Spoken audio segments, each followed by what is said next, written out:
नमस्कार, आप देख रहे हैं न्यूज इंडिया। आपके साथ मैं हूं अभिषेक। चलिए सबसे पहले इस समय आपको लिए चलते हैं राजस्थान से। तस्वीरें आ रही हैं जहां पर बीजेपी परिवर्तन यात्रा शुरू कर रही है। ये तस्वीरें आप देख सकते हैं, सवाई माधोपुर की ये तस्वीरें जहां पर बीजेपी परिवर्तन यात्रा की शुरुआत कर रही है। तो तस्वीरें सवाई माधोपुर से सामने आ रही थी, जहां पर आपको बता दें कि बीजेपी परिवर्तन यात्रा की शुरुआत कर रही है। और आपको बता दें कि ये शंखनाद है साल 2023 में होने वाले राजस्थान विधानसभा चुनाव का, साथ ही साथ 2024 में जो लोकसभा चुनाव होने हैं उसको लेकर। सवाई माधोपुर की ये सीधी तस्वीरें आपके टीवी स्क्रीन पर। परिवर्तन यात्रा को हरी झंडी दिखाने के लिए वहां जेपी नड्डा मौजूद हैं। और देखिए यहां पे एक जनसभा का भी आयोजन किया गया, जिसमें आपने देखा कि जेपी नड्डा वहां पहुंचे। इसके अलावा वसुंधरा राजे वहां मौजूद हैं, गजेंद्र सिंह शेखावत केंद्रीय मंत्री वहां मौजूद हैं।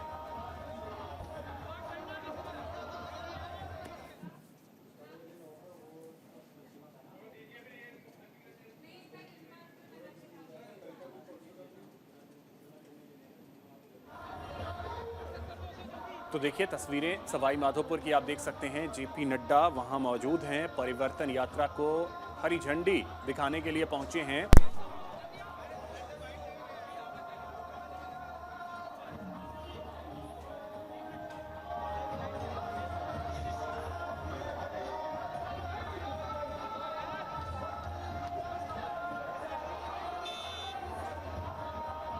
हमारे सहयोगी दीपक चौबे अधिक जानकारी के साथ जुड़ गए हैं। दीपक, क्या जानकारी? मिशन राजस्थान में बीजेपी पूरे जोर शोर से जुट गई है। जी बिल्कुल अभिषेक, और आज परिवर्तन यात्रा निकाली गई है, जिसकी हरी झंडी बीजेपी राष्ट्रीय अध्यक्ष जेपी नड्डा ने दिखाई है सदैव माधोपुर से। और कहीं ना कहीं जो जनता है राजस्थान की, हालांकि अगर बात की जाए तो ये जो रथ यात्रा है ये 4 जगह से निकाली जा रही है। आज जेपी नड्डा, कल गृह मंत्री अमित शाह, रक्षा मंत्री राजनाथ सिंह, उसके बाद फिर केंद्रीय मंत्री नितिन गडकरी अलग अलग क्षेत्रों से ये यात्रा निकालेंगे। पर कहीं न कहीं लगातार जिस तरीके से बीजेपी राष्ट्रीय अध्यक्ष जेपी नड्डा ने कहा है कि जो भ्रष्टाचार की सरकार है, जो परिवारवाद की सरकार है, उस पर उन्होंने हमला किया और कहा है कि राजस्थान क्राइम के देखा जाए तो एनसीआरबी के आंकड़े के हिसाब से नंबर 1 पे है। और लगातार उन्होंने सरकार को कहा कि सरकार की जो कमियां हैं और सरकार में जिस तरीके से भ्रष्टाचार है, उसको लेकर ये परिवर्तन निकाली गई है। इससे पहले आपने देखा होगा कि किस तरीके से नहीं सहेगा राजस्थान का स्लोगन दिया था। उसके बाद हर जगह एक रैली की गई थी, जिसमें पार्टी के कई नेता, वरिष्ठ नेता थे। हालांकि इस मंच पे देखिए वसुंधरा राजे, जो पूर्व मुख्यमंत्री थी, वो भी मौजूद थी। उन्होंने भी कहा कि इस बार कमल खिलाना है और जो सरकार है उसको उखाड़ फेंकना है। तो जाहिर सी बात है कि जब ये लोकसभा और विधानसभा, क्योंकि मेन अभी जो है वो विधानसभा है अभिषेक, और इसी को लेकर ये परिवर्तन यात्रा निकाली जा रही है। और कहीं ना कहीं आने वाले समय में बीजेपी को लगता है कि इसका फायदा उसको पहुंचेगा। चलिए, बहुत शुक्रिया दीपक आपका तमाम जानकारी के लिए।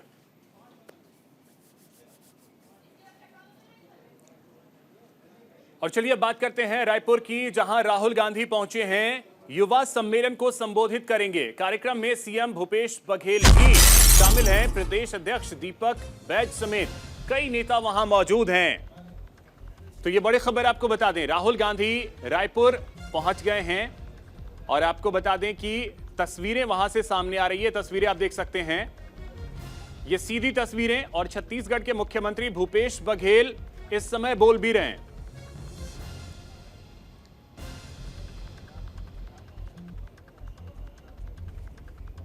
नहीं लेते, चाहे व्यापम हो, पीएससी हो, इसमें फीस नहीं लेते। और साथ ही साथ युवाओं को जहां नौकरी मिल रही है, नए नए उद्योग, 3000 से अधिक उद्योग खुल चुके हैं, एमयू कर रहे हैं, उसमें भी रोजगार मिलेगा। और आज राहुल जी के हाथ से नए जो शिक्षक हैं उसको नियुक्ति पत्र हम लोगों ने दिया है। तो आदरणीय साथियों, पूरे छत्तीसगढ़ की जनता का भरोसा छत्तीसगढ़ के सरकार पर है। आज ये युवा राष्ट्र की संपत्ति है और युवाओं को दिशा निर्देश, इस ऊर्जा का सही उपयोग हम लोगों को करना है। जहां बेरोजगारी भत्ता 2500 रुपया महीना हम लोगों ने दिया है और लगातार वो क्रम चल रहा है। लेकिन साथियों, ये कांग्रेस पार्टी है, कांग्रेस पार्टी हमेशा आम जनता को ताकतवर बनाने का काम करती है, उसे अधिकार संपन्न बनाने का काम करती है। चाहे वो नेहरू जी की सरकार हो, चाहे वो मनमोहन सिंह जी की सरकार हो, जब भी नेहरू जी से लेकर मनमोहन सिंह जी तक के अवसर मिला कांग्रेस को, हमेशा आम जनता को ताकतवर बनाने का काम किया है। लेकिन साथियों, ये जो सरकार है वो किसके लिए काम करती है? किसके लिए? अडानी के लिए। आदरणीय साथियों, चुनाव आ रहा है, कांग्रेस को वोट दोगे तो गरीबों का भला होगा, किसानों की उन्नति होगी, नौजवानों का भविष्य सुधरेगा, महिलाओं को सम्मान मिलेगा, व्यापार और उद्योग फलेंगे फूलेंगे। लेकिन यदि बटन कमल छाप में दबा ना, इधर बटन दबा बटन में, कमल में, उधर वीवीपैट में अडानी निकलेगा। वीवीपैट में क्या निकलेगा? अडानी। हम लोग ये छत्तीसगढ़ में छापा क्यों पड़ रहा पता है आपको? क्योंकि लोहा खदान, ये दीपक जी बैठे हमारे प्रदेश अध्यक्ष, लोहा। तो देखिए, कांग्रेस ने पूरा जोर अब लगाना शुरू कर दिया है छत्तीसगढ़ के लिए। हमारे सहयोगी अनिल अधिक जानकारी के साथ जुड़ गए हैं। अनिल, कांग्रेस ने अपनी पूरी ताकत छत्तीसगढ़ के लिए झोंकनी शुरू कर दी है। जी, राहुल गांधी का दौरा यही बताता है कि अब कांग्रेस यहाँ पर कोई चूक नहीं करना चाहती है। इसके पहले भी जो है शैलजा जो है यहाँ की प्रभारी, वो लगातार यहाँ पर बैठी हुई है और लगातार यहाँ बैठकें ले रही है। यहाँ तक कि जो प्रत्याशी चयन जो कांग्रेस में जो पहले ऐसा माना जाता था कि आला कमान जो तय कर दिया वो खाता ना भाई केसरी जो कहे वो सही, इस टाइप की बातें होती थी, आला कमान ने जो तय कर दिया वो वैसा नहीं हो रहा है। इस बार यहाँ कांग्रेस की जो प्रभारी है प्रदेश प्रभारी कुमारी शैलजा, वो जिले जिले में जा रही है, ब्लॉक ब्लॉक में जा रही है और हर लोगों से बात कर रही है। और प्रत्याशी चयन, इसलिए प्रत्याशी चयन की सूची लटकी हुई भी है। और जो कांग्रेस है वो किसी भी हालत में यहाँ पर अब पूरी ताकत झोंक रही, क्योंकि उनको लगता है कि बीजेपी भी जिस तरह आज यहाँ गृह मंत्री अमित शाह भी यहीं पर है, उन्होंने आज कांग्रेस के खिलाफ आरोप पत्र जारी किया है, तो ऐसा लगता है कि कांग्रेस काउंटर करने के लिए पूरी ताकत लगा रही है। और राहुल गांधी का दौरा, हालांकि आज राहुल गांधी शहर में नहीं आ रहे हैं, नई राजधानी में रुके हैं और नई राजधानी से ही जो है वो वहां से वापस लौट जाएंगे दिल्ली। जी चलिए, बहुत शुक्रिया अनिल आपका तमाम जानकारी के लिए।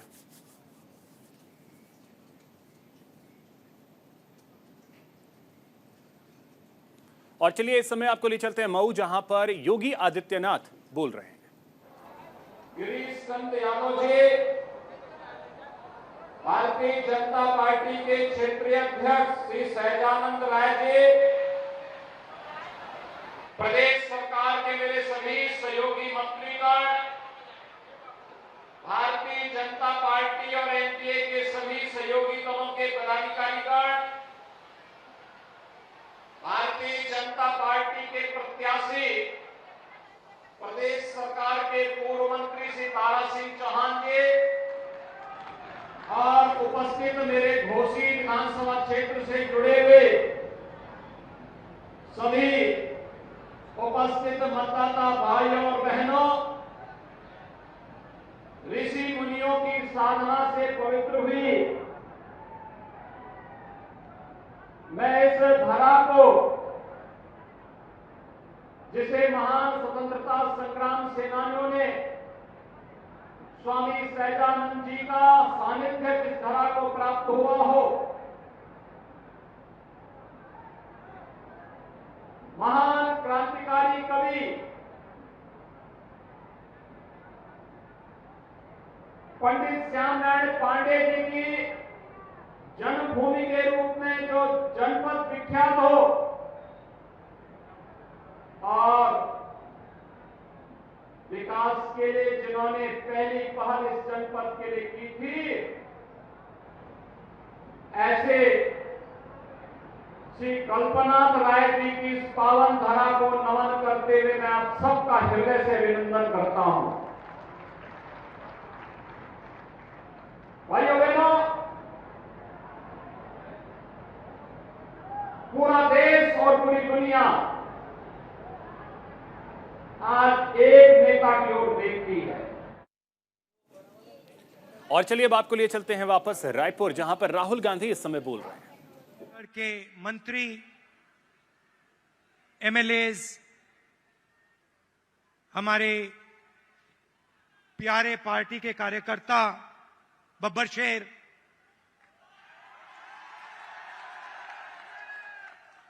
और शेरनिया, भाइयों और बहनों, छत्तीसगढ़ के युवाओं, प्रेस के हमारे मित्रों, आप सबका यहां बहुत बहुत स्वागत। इतनी गर्मी में आप आए, अपना कीमती समय आपने हमें दिया, हमारी बात सुनने आए, इसके लिए मैं बहुत आभारी हूं।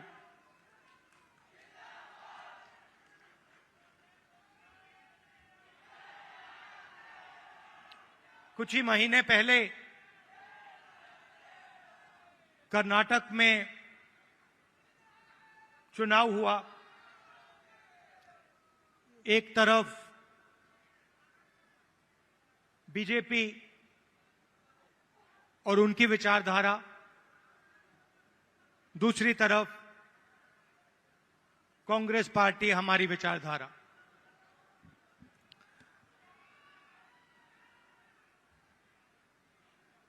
उनका काम लोगों को बांटने का,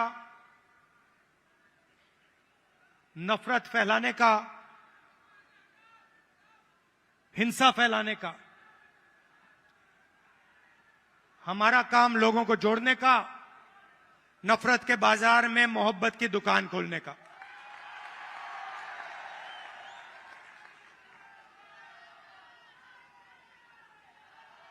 और कर्नाटक में हमने कहा, जैसे पहले हमने छत्तीसगढ़ में वायदे किए थे, किसानों को सही दाम देने का वायदा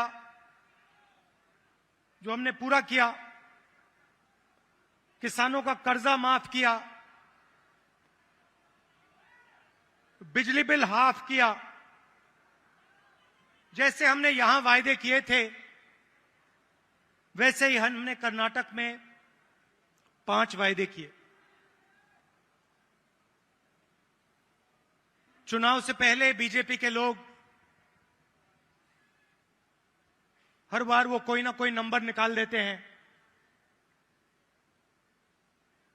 कोई कहता है 230 सीट आएंगी, कोई कहता है 250 सीट आएंगी, मगर कर्नाटक में, कर्नाटक के हर गरीब व्यक्ति ने पूरा दम लगा के कांग्रेस पार्टी को जिताया। और वही यहां हुआ था। देखिए, एक बात मैं साफ करना चाहता हूं, बीजेपी और नरेंद्र मोदी जी हिंदुस्तान के 2-3 अरबपतियों के लिए काम करते हैं। नाम आप जानते हो। कुछ ही दिन पहले दुनिया के सबसे बड़े फाइनेंशियल अखबारों में अदानी जी के बारे में कहानी आई, आर्टिकल छपा। दुनिया के सबसे बड़े फाइनेंशियल न्यूज़पेपर में लिखा था, अदानी जी जो नरेंद्र मोदी जी के करीब हैं, उन्होंने हिंदुस्तान से हजारों करोड़ रुपया बाहर देशों में भेजा और उस पैसे से स्टॉक मार्केट में अपने शेयर्स का दाम बढ़ाया। और उस पैसे से अदानी जी, आपकी जो पूंजी है, आपका जो इंफ्रास्ट्रक्चर है, आपके जो एयरपोर्ट हैं, सुना है अब रेलवे स्टेशन भी उनको दिए जाएंगे।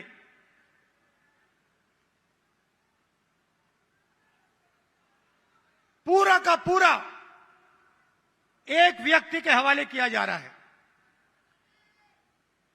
और मैं साफ कहना चाहता हूं कि चाहे वो कर्नाटक की सरकार हो, छत्तीसगढ़ की हो, राजस्थान की हो, हिमाचल की हो, और जो अभी आने वाली हैं तेलंगाना, मध्य प्रदेश, ये सारी की सारी सरकारें गरीबों की सरकारें होंगी, अदानी की सरकारें नहीं होंगी। और प्रधानमंत्री को साफ कहना चाहिए, देश को बताना चाहिए और छत्तीसगढ़ के युवाओं को बताना चाहिए कि वो अदानी जी पर इंक्वायरी क्यों नहीं करवा रहे हैं। ऐसी क्या बात है कि नरेंद्र मोदी जी अदानी जी पर इंक्वायरी नहीं करा सकते हैं? 2-3 सवाल हैं भाई और बहनों, युवाओं। ये जो हजारों करोड़ रुपए हिंदुस्तान से बाहर गया, ये पैसा किसका था? पहला सवाल। सितंबर की शुरुआत के साथ ही राजस्थान विधानसभा चुनाव के रंग में अब राजस्थान रंगता हुआ नजर आ रहा है। राजस्थान की पूर्व सीएम वसुंधरा राजे ने शुक्रवार को राजसमंद जिले के चारभुजानाथ मंदिर से अपने 1 दिवसीय देवदर्शन यात्रा की शुरुआत की। इसके बाद वो राजसमंद में ही प्रभु श्री नाथ जी के दर्शन करने के लिए पहुंची। अंत में वो बांसवाड़ा के प्रसिद्ध शक्तिपीठ त्रिपुरा सुंदरी मंदिर पहुंची। वसुंधरा राजे की इस यात्रा के दौरान जगह जगह उनका स्वागत करने के लिए समर्थकों की भारी भीड़ जुटी।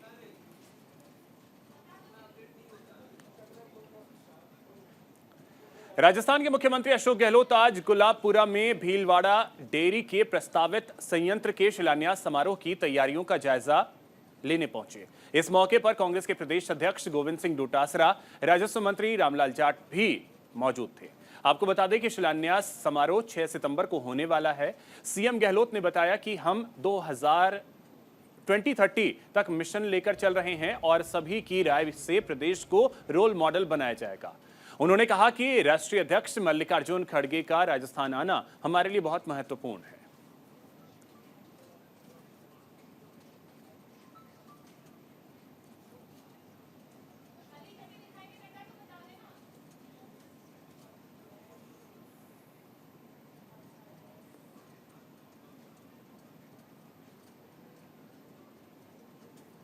वहीं बड़ी खबर आपको बता दें, बांसवाड़ा के दौरे पर राज्यपाल कलराज मिश्र रहे। 26 सितंबर को बांसवाड़ा आएंगे कलराज मिश्र।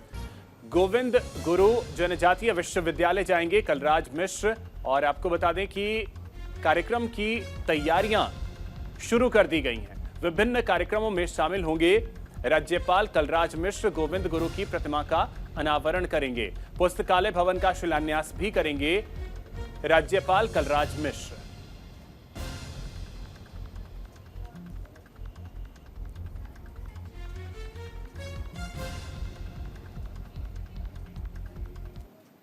जनता कांग्रेस प्रदेश के अध्यक्ष अमित जोगी ने लोरमी विधानसभा क्षेत्र पहुंचे, जहां जोगी का कांग्रेसी कार्यकर्ताओं ने जोरदार स्वागत किया। इसके बाद अमित जोगी बाइक रैली निकालकर मानस मंच सभा स्थल पर पहुंचे, जहां उन्होंने हजारों की संख्या में मौजूद लोगों को संबोधित किया।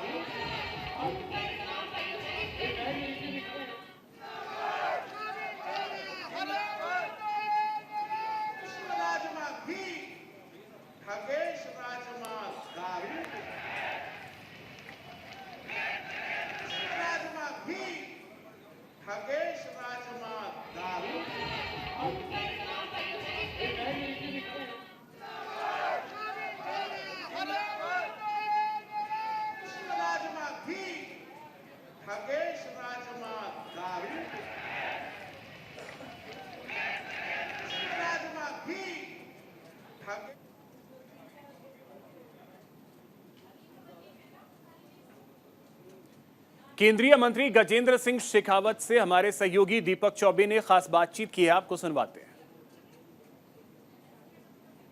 हमारे साथ बात करने के लिए केंद्रीय मंत्री गजेंद्र सिंह शेखावत जी हैं। सर, पहले नहीं सहेगा राजस्थान परिवर्तन यात्रा, जन जन तक पहुंचना है और सरकार में जो लगातार रेप हो या फिर जिस तरह की घटनाएं हो उसको बीजेपी अब उजागर करने जा रही है। क्योंकि राजस्थान में जिस तरह का आक्रोश है, राजस्थान की जनता के मन में जिस तरह का गुस्सा है, देखिए, सामान्य सा विषय होता है, सरकार काम करती है, सामान्यतया उसके खिलाफ कुछ छोटा मोटा एंटी इनकम्बेंसी होती है। चुने हुए विधायकों के प्रति, सांसदों के प्रति भी कहीं कोई एंटी इनकम्बेंसी खड़ी हो सकती है, लेकिन वर्तमान में राजस्थान में विषय एंटी इनकम्बेंसी का नहीं है। राजस्थान में कि जनता के मन में आक्रोश है, गुस्सा है, क्रोध उबल रहा है, और राजस्थान की जनता दिन गिन गिन करके इंतजार कर रही है कि राजस्थान को इस बुरे हाल में पहुंचाने वाली सरकार को, चुनाव के दिन का हम इंतजार कर रहे हैं कि कब उखाड़ करके फेंक दें। लोगों ने संकल्प किया है कि अब की बार हम इस कांग्रेस की सरकार को, जिसने इस राजस्थान की करोड़ों जनता को खून के आंसू रोने के लिए मजबूर किया, उसको हम सबक सिखाएंगे। और राजस्थान की जनता अब की बार इस संकल्प के साथ में चुनाव के मैदान में कांग्रेस पार्टी को सबक सिखाने के लिए उतरेगी। उस संकल्प को और अधिक सुदृढ़ करने के लिए भारतीय जनता पार्टी ने पूरे प्रदेश की 200 विधानसभाओं में ये यात्रा आयोजित की है, जहां हम एक तरफ राज्य सरकार की नाकामियों से उपजे हुए संकल्प को दृढ़ करेंगे, दूसरी तरफ हम जाकर के माननीय मोदी जी के नेतृत्व में जिस तरह से देश परिवर्तन के लिए हम काम कर रहे हैं, उस देश परिवर्तन के यज्ञ में राजस्थान भी अपने जो है संविधा प्रदान करे, राजस्थान भी उसमें सहभागी बने। इस लक्ष्य को सुदृढ़ करने के लिए डबल इंजन की सरकार राजस्थान में बनाने के लिए लोगों से एक बार और आह्वान करें। कैमरामैन भूषण के साथ सदैव माधवपुर, न्यूज इंडिया, दीपक चौबे। मध्य प्रदेश के नरसिंहपुर जिले से मादक पदार्थों की तस्करी का एक चौंकाने वाला मामला सामने आया है। दरअसल थाने में 3 साल से खड़ी 2 वाहनों में करीब 4.5 करोड़ की हशीश बरामद हुई है। पुलिस ने यह कार्रवाई मुखबिर से मिली सूचना के आधार पर की है। दोनों गाड़ियां 2020 में हशीश स्मगलिंग के दौरान पकड़ी गई थीं। उस समय भी दोनों गाड़ियों से करीब 7 करोड़ की हशीश बरामद हुई थी। यह हशीश नेशनल हाईवे 44 के रास्ते से चेन्नई ले जाई जा रही थी। इस कार्रवाई के बाद स्मगलिंग में जब्त दोनों वाहनों को थाने में खड़ा किया गया था। अब करीब 2.5 साल बाद इन गाड़ियों से फिर से हशीश बरामद हुआ है। राजस्थान में ईडी ने एक बड़ा एक्शन लिया है। 2.50 करोड़ की नकदी बरामद की है। ईडी ने यह रकम अधिकारियों के यहां छापेमारी में बरामद की। ईडी को अमिताभ कौशिक और जेडीए के तहसीलदार सुरेश शर्मा के घर से कैश मिला है। इसी के साथ एक सोने की ईंट भी छापेमारी के दौरान बरामद हुई। बता दें कि ईडी ने शुक्रवार को जयपुर में कई जगहों पर रेड मारी। उसने जल जीवन मिशन से संबंधित गड़बड़ियों की शिकायत के चलते यह बड़ी कार्रवाई की है। इस मिशन से जुड़े 20 लोगों के ठिकानों पर ईडी ने छापेमारी की। तो इसी के साथ इस बुलेटिन में इतना ही। नमस्कार।